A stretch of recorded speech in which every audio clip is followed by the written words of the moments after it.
Нестабилната политичка состојба и долгата економска криза граѓаните ги втурнува во безизлез и тие се повеќе се одлучуваат на разни типови на седативи, изјави доктор Александар Митов во интервју за утрински брифинг. Од нашите податоци, од Македонија податоците, ќе видите дека во нашата земја има бензодиазепинска криза. Диазепамот не можеме нели да ги кажеме имињата од фирми за да не испадне некој да се налјути, меѓутоа алпразолам, бромазепам, лоразепам, диазепам, ќе се видат луѓето, ќе се отворат на самата кутија.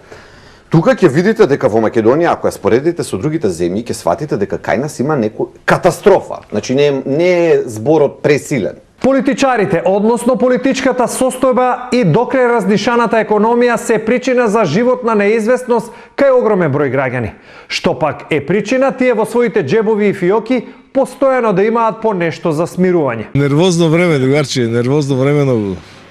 Големо темпо, а сиромаштија. Сете, нервози, стари, миналото преминало. Деца, викам, не можат да најдат работа, стражат од нас.